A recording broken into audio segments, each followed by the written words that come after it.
It's Friday, February 2nd, and this is your Capital Economics Weekly Briefing. I'm David Wilder. Coming up, a tsunami of commercial real estate loans coming due and what that means for banks. But first, Neil Shearing, Group Chief Economist, joins me once again to give us the lowdown on the big macro market stories of the week gone and the week to come. Hi, Neil. How's it going? Hi there, David. All good. And you?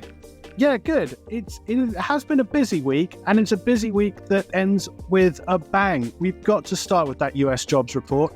Non-farm payrolls just out, another massive expectations beat, and big upwards revisions too. I guess it's the final nail in the coffin of March rate cut bets, but what are the other big takeaways besides that? Yes, you're right. Actually, the employment report left our US economists wondering whether or not the Fed had advanced sight of it. Given its strength, it would, of course, explain why Powell was so keen to push back on expectations of a March rate cut at the FOMC meeting in the past week. A lot of the focus will obviously fall on the large increase in payrolls in January, but I think those revisions that you mentioned are interesting and important too. Some potential for employment to be revised down. It was revised down in a few months early in 2023, but actually the December number was revised up. So that perhaps suggests that the strong January number wasn't a fluke. If you dig beneath the surface, though, there's some parts of this report that are quite difficult to square. So, for example, average working hours fell from 34.3 hours to 34.1. That's difficult to square with the fact that employment growth itself was so strong. Likewise, there was a really strong increase in average hourly earnings, 0.6% month on month, which stands in stark contrast to the other evidence that we're getting that suggests that wage growth in the US is slowing. Our US economists' take is that this may be related to the effect that an unseasonably cold January is having on the labour market. It was an unseasonably warm December. It might be the case that the cold weather in January explains hours reduced and perhaps jobs lost in lower wage occupations. So that would push up the average hourly earnings number and perhaps pull down the average weekly hours work number. So there's some parts of this report that don't quite knit together and a bit of a puzzle. But overall, no signs here, certainly, that the US labour market is about to crack. Yeah, you mentioned that Powell appearance after the FOMC decision and the reticence that he showed about cutting rates too soon, i.e. in March. He also spoke about wanting to see more good data before cutting rates, not better data he specified, but good data. On that basis, you mentioned those wage growth numbers. How would you categorize that, do you think? Was this the kind of thing that Powell is concerned about? Well, the average hourly earnings numbers in that January jobs report are certainly going to raise a few eyebrows, but this isn't really the best measure of wage growth in the US economy. For that, we go back to Wednesday last week, we got the employment cost index report for the fourth quarter. The key difference is that the employment cost index adjusts, amongst other things, for the quality of jobs created, the types of jobs that are created. It's a much better indication of underlying wage growth. And on that front, there was good news for the Fed. Employment costs increased by 0.9% quarter on quarter. That's a 3.7% annualized pace. Earlier in the week, we got the JOLTS data. And if you look at the rates at which people are quitting jobs, so voluntary quits, they correlate very well with the employment cost index. That suggests that 3.7% annualized pace might slow to a 3 to 3.5% range over the coming months.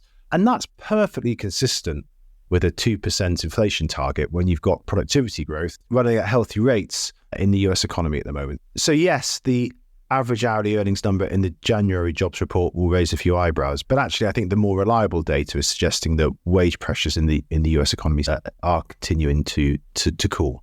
So after Powell explicitly ruled out a March rate cut at that press conference on Wednesday, our US team were advising to look to May as the next opportunity for that first cut. Where does this January jobs report leave that probability? Well, we can say definitively, I think now, can't we, that unless something drastic happens between now and March's FOMC, we're not going to get a March rate cut. The big question, as you say, is what happens in May. I mean, our sense is that there's a lot of data that's due between now and then. And when you look at it, I think most of that is still pointing to disinflation, slowing inflation continuing. I think it will support the case for rate cuts, particularly when we look, as I say, what's happening in the labour market, some signs that wage pressures are cooling. We know that there's likely to be further slowdowns in core inflation as the cost of as shelter inflation cools. So I think you put all that together, yes, you're right, the markets have started to pull back a bit on May rate cuts, but I think there's still, as we talk about, a 70% chance of a rate cut coming in May. And our view, for what it's worth, is that May will be the time that the Fed starts to cut. What about Bank of England? We've had a decision from the Bank of England this past week and the ECB a week before. I mean, it's clear that most policymakers in these banks don't want to rush into rate cuts, even if much of the headline inflation data suggests that we're in the dying moments of this battle to get inflation under control. Obviously, the US economy gives the Fed some breathing room to delay, to act cautiously on rates. But Eurozone, UK economies, I mean, they've stalled at best, haven't they? Inflation falling fast there. Our UK team says that CPI in the UK could be under 1% in September. Is there a danger, given all this, that these banks were too slow to react to rising inflation 2 years ago? Now they're at the risk of being too slow to respond now that inflation is falling. Well, to be fair to central bankers, and I don't think we always are fair to central bankers, but I think it's been a pretty difficult terrain to navigate over the past year or so. But I think there's something to what you say. I mean, in the case of the Eurozone, we had the GDP data over the past week suggesting that output flat essentially in the fourth quarter of last year. But if you look at the details, at least the details that we have that have been released so far, they're pretty grim. I mean, if you look at what's happening to domestic demand in places like France, it's cratering, consumer spending down, investment down. It's all looking pretty grim. So some signs of kind of real underlying economic weakness coming through in the Eurozone economy, and Germany, of course, in trouble too. How do you square that with what policymakers have told us over the past week or so? We've had more ECB officials coming out over the past several days, trying to put some colour on that decision to keep rates on hold, and then sets up the summer as an expectation for rate cuts.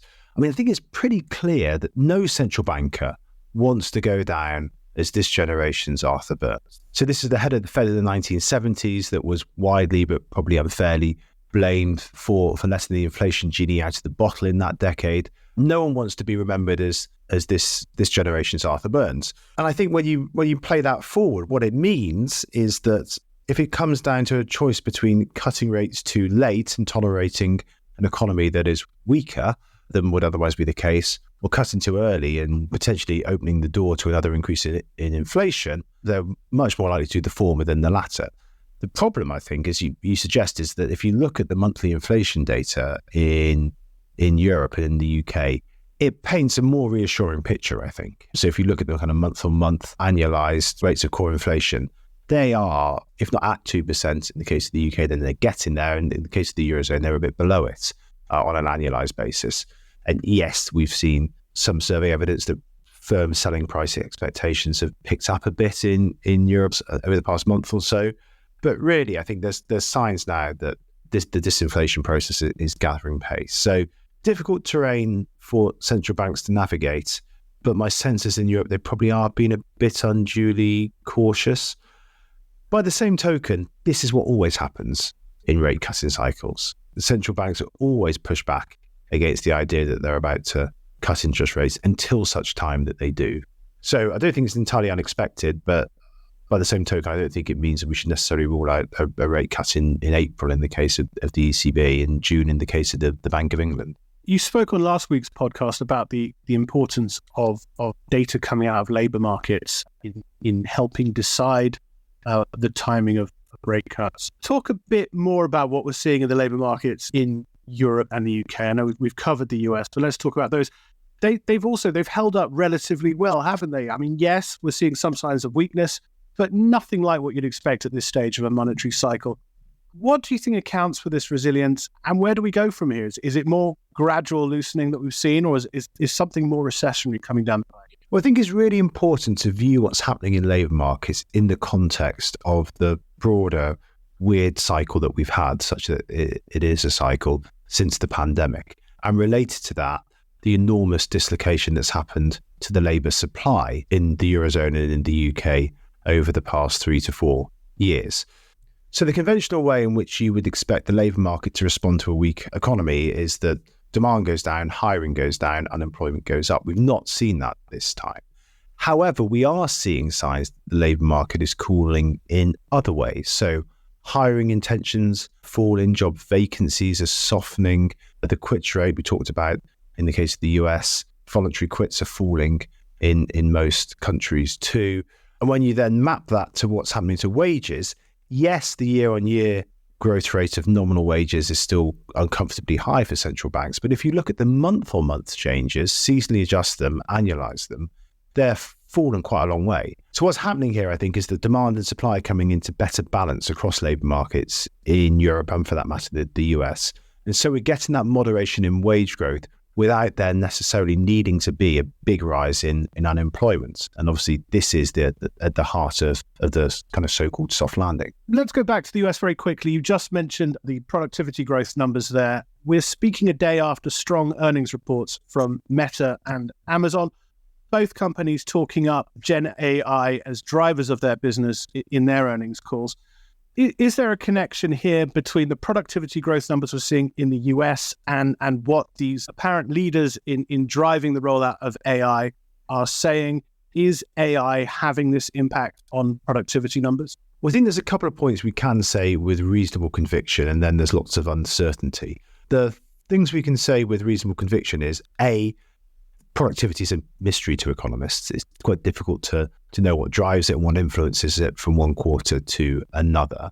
The second is that it's pretty clear that AI and particularly the rollout of large language models and generative AI is having a meaningful impact on the earnings of some large tech companies. So it's clear that AI has boosted the top and bottom lines of the tech companies. I don't think it's yet clear that it's responsible for that improvement in US productivity growth that we've seen over the past couple of quarters.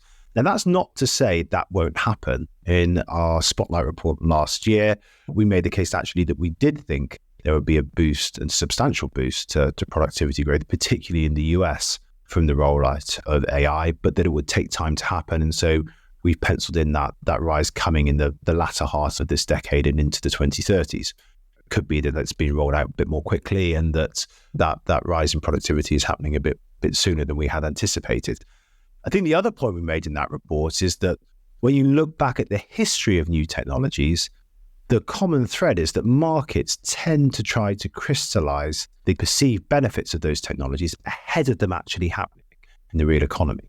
That was certainly the case in the dot-com bubble of the 2000s. And our view is that something akin to that is playing out here. So I suspect that even if we don't start to see further improvements in US productivity growth as a result of AI, and that does come later in the decade, it's not going to stop the kind of AI hype and hysteria in parts of the equity market from continuing to build and this bubble continuing to inflate. That was Neil Shearing on another red-hot US jobs report, the latest from central banks, AI and productivity growth, and much more besides. I'll post a new report on the US inflation outlook by our US team on the podcast page. Also, details of the coming week's drop-in. That's one of our short-form online briefings, which is all about what's happening in the Red Sea and the risks to global inflation from that. That's on Wednesday, 10 a.m. Eastern Time, London, 3 o'clock in the afternoon. On Thursday, our EM team are holding an online briefing all about what's happening with EM central banks. Their monetary easing cycle started a while back. Question now is which bank will be next to cut and how far these cuts are going to go. And from inflation to deflation, Neil's weekly note out on Monday is all about China's policy dilemma, and Chinese CPI and PPI for January are out on Thursday. Our China team is warning clients to brace for more evidence of deflation. Watch out for that coverage and their coverage of the new Chinese credit data, which is also due this coming week.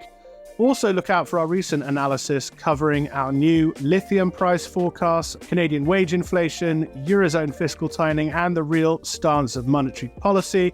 I'll post all of those reports on the podcast page too. Now, a shock announcement this past week from New York Community Bank Corp has been a sharp reminder of the risk of exposure to commercial real estate as valuations plunge. We're just a month away from the one-year anniversary of the collapse of SVB. That was a moment that crystallized fears that overvalued commercial real estate would be fuel for a new banking crisis. The crisis didn't happen, but real estate valuations have continued to tumble. Kiran Raichura from our US property team has been warning for months about mounting real estate distress, and I spoke to him earlier about the size and scope of the problems we're expecting in US CRE this year. Now, this conversation took place just before New York Community's announcement, and it began with me asking Kiran why the issue of distressed real estate is coming back onto the agenda in 2024. So it's back on the agenda because there are $1.2 trillion worth of loans due for refinance in 2024 and 25. And those loans are maturing into both a higher interest rate environment and property value falls, which are already just close to 15% and we think will exceed 20% ultimately, making it the worst downturn since the global financial crisis. And if you think about last year, there were also concerns then about distress coming through, but ultimately it was a pretty quiet period in the end because of a couple of factors. Firstly, some banks sought to get ahead of the problems with discounted loan sales to try and deleverage some of that risk. And secondly, there seems to be evidence that there are a large number of loan extensions. So bank loans usually allow for 1 year, sometimes 2 years of extensions, which would then mitigate that risk in the short term. But we are starting to see signs of impaired loans coming through. So some borrowers handed keys back for their worst hit assets. And there were some examples last year in the West Coast office markets and New York City. And then following those few, banks then generally sought to work with borrowers to avoid ending up with loads of assets on their books.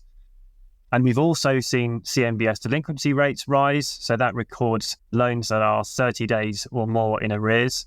And for CMBS, those data can't be papered over in the short term like bank loans can through those extensions. And so for CMBS delinquency, that figure has risen from 3% to 4.5% last year. And so essentially, what's back on the agenda is that there's already some refinancing due in 2024 and 25, as well as those loans that were extended last year for a year or so. So at this point, those loans that have been extended, further extensions are likely to be an option. So those investors will need to either find refinancing or sell those assets. We're forecasting the Fed to start cutting rates from their May meeting onwards and to cut over the whole of 2024 by 150 basis points. It's an environment of falling short-term rates that these loans are maturing into. Won't that mitigate the impact of at least some of this debt maturing? Yes, there will be a partial offset. So while the short rates are likely to fall quite substantially, we've pretty much seen all of the fall that we're expecting in the 10-year rate. So that again still implies a lower rate of interest than we were looking at the end of last year. But it's still going to be much higher than the rate at which those loans were initially agreed at. And so in terms of where those risks fall, you can think about this in terms of the two major banking covenants on loans. So the loan to value covenant and the interest coverage ratio. And so on the latter, that's where the interest rate is most relevant. But the issue is that, as I said before, long rates are much higher than they were in 2020-21 when a lot of those loans were agreed. And so borrowers who took out fixed rate loans in that period, they'll face a doubling of interest costs in some cases. And so that will put some interest coverage ratios below 1, meaning that banks will demand cash to reduce the size of the loan and reduce future interest payments. And then going back to the other one that falls in values that I referred to earlier, so far we're down 15%, and those falls will put many loan to value covenants under threat, meaning that, again, there'll be capital needed to either refinance those loans or investors will be looking to sell those assets or get capital injected in to enable them to continue as they are. I mean, there's pretty wide variance in your forecast for valuations across sectors and across regions. Looking at the US in total, where do you think the risks are greatest, but also where we're going to see outperformance? For us, the biggest risk comes in the office sector. So their values are down nearly 30% already. And in that sector, it's not just an adjustment in pricing to a higher interest rate or the cyclical slowdown we've seen over the last year or so, but it's much more about this structural change and adjustment to remote and hybrid work. And so over time, we think net operating incomes, which is the rent minus cost of operating the assets, so management costs, insurance, etc. We think those will continue to soften as rental values fall and occupancy falls. So office incomes will reduce for landlords. And because we think it's a structural change, there won't be a viable option for that sector for lenders to simply extend loans and hope for a recovery. So the so-called survive to 2025, we don't think that really applies for the office sector. And so there we do expect to see a substantial amount of assets being forced to be sold or ending back on lenders' books. So that's definitely the downside or the weakest sector. We're also reasonably concerned about some risks in the multifamily sector. There, that's much more of a focus on the interest coverage angle I described previously. So you had loans being agreed at around 3% as an average interest rate in 2020 to 21, and that's pretty much doubled to 6% or maybe more in recent times. So where those loans come off those fixed rates and need to be refinanced, there's a risk there. And at the same time, net operating income growth hasn't been strong enough to offset that.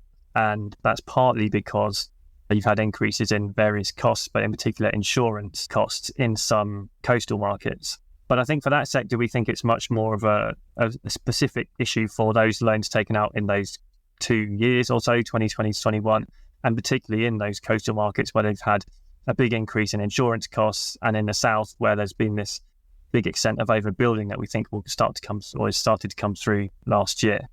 And again, in that sector, it's a bit different to offices because it's much more of a short-term blip, really, in terms of the income stream. So we think their banks and investors may be able to pretend for long enough to get them through the short term. And then I guess as far as upside goes, retail is a sector that we think will see the smallest falls. In fact, we think that the capital value falls are almost over for that sector.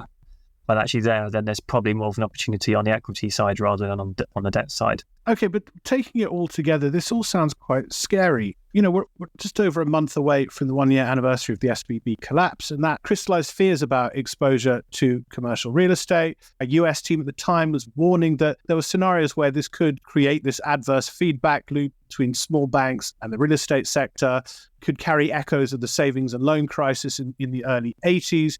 Talk about these maturities that you're talking about and what that means for US banks. Is something going to break here, do you think? Okay, well, I think that's fairly unlikely. I mean, in the end, I think systemic risks here are likely to be fairly low for three main reasons. So firstly, while we expect all property values falls to reach around 20% this year, we think that a forward-looking approach by lenders will mean that industrial and multifamily assets, for those, they'll look through the short-term pain where possible, as I just mentioned in terms of the multifamily sector, because those sectors have good long-term stories. So banks are likely to work with borrowers, and if anything, there are big investors out there who are looking to take advantage of opportunities where maybe availability or cost of capital is an issue, but the assets themselves are fundamentally solid. On the other hand, we think the major source of pain will be in offices, where we've argued that values won't recover their pre-pandemic levels, at least until the 2040s. But in that sector, the positive is that the bigger loans tend to be held by bigger banks. And that brings me on to my second factor, which is that the big banks look to be well capitalized and with lower shares of CRE loans on their books. Of course, there could be risks amongst the smaller banks where they have much higher shares of CRE loans, and in particular exposure to maybe poorer offices and poorer located multifamily assets. And there are estimates out there in the market that there will be large numbers of small bank failures. But fundamentally underpinning all of this, and the kind of third factor, is that we think the Fed will step in quickly if these risks resurface at a systemic level, which is essentially what we saw last year. And that's presumably something that's been done in part with Lehman and the financial crisis still relatively fresh in their minds. Kiran Raichura there on real estate distress and banking sector vulnerability. He's got another note on this developing issue out early in the coming week, focused on the multifamily sector. I'll post it on the podcast page once it's out, but you can also find it on the US commercial property page of our website, capitaleconomics.com. And if you're not directly involved in US CRE, but you need to understand the risks around it, then CE Advanced Access will give you all of our coverage to that, as well as tools to engage directly with Kiran and the team. It also opens up a world of interactive and proprietary data and much more besides. Get in touch if you'd like to learn more about our premium platform, CE Advanced. But that's it for this week. Until next time, goodbye.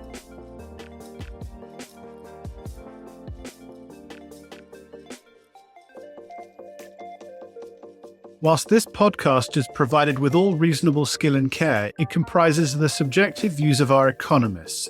Furthermore, these views are not opinions, nor do they constitute investment or financial advice, or are they guarantees or reassurances to the expected results of any investment products or outcome. You should seek your own specific advice in relation to questions you may have. We will have no liability to you in relation to this podcast whatsoever.